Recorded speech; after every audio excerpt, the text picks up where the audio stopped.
یہودی سنار اور مسلمان کاریگر کا واقعہ۔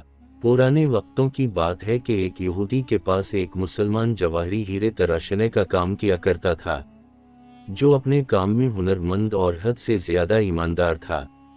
یہودی اس سنار کی کاریگری سے بے تحاشا نفع کمانے کے باوجود بھی اسے مناسب معاوضہ ادا نہ کیا کرتا تھا، جس کی وجہ سے وہ بمشکل اپنے گھر کا خرچہ پورا کرتا تھا۔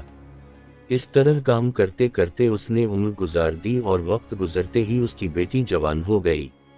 وہ اپنی قلیل آمدنی میں سے کچھ بھی جمع نہ کر سکا۔ بیٹی کی شادی کے لیے سنار مسلمان نے یہودی سے کچھ رقم بطور ادھار مانگی۔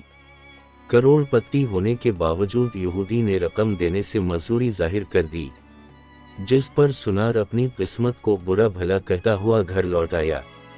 رقم ادھار نہ ملنے پر بیوی نے سخت ناراضگی اور طعنوں سے اس کا استقبال کیا۔ پریشان حال بیچارہ ساری رات سوچتا رہا کہ بالآخر اب کیا ہوگا۔ دوسرے دن وہ دکان پر کام کے لیے نہ گیا۔ بعد میں یہودی سنار کے بلانے پر جب وہ دکان پر پہنچا تو اس کے ہاتھ میں ایک پوٹلی تھی، جو اس نے یہودی کے سامنے کھول کر رکھ دی۔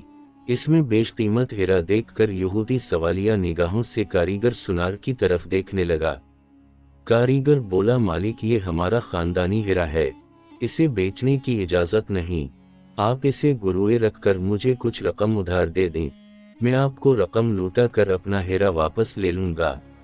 یہودی راضی ہو گیا۔ مسلمان کاریگر نے قرضے کی رقم سے بیٹی کی شادی کر لی، پھر دن رات محنت کر کے قرض کی رقم آہستہ آہستہ ادا کرنے لگ گیا۔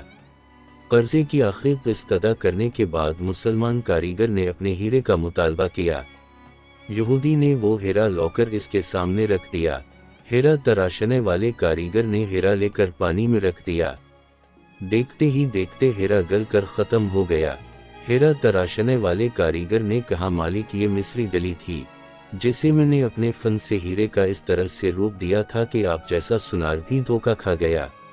آپ نے میری عاجزی اور درخواست پر قرضہ نہ دیا، جس کی وجہ سے مجھے یوں آپ سے رقم نکلوانی پڑی۔ میں مسلمان ہوں اس لیے بھاگا نہیں۔ اب آپ کی پائی پائی ادا کر کا سرخ رو ہو گیا۔ افسوس کہ آپ نے میری قدر نہیں کی، اس لیے ملازمت چھوڑ کر جا رہا ہوں۔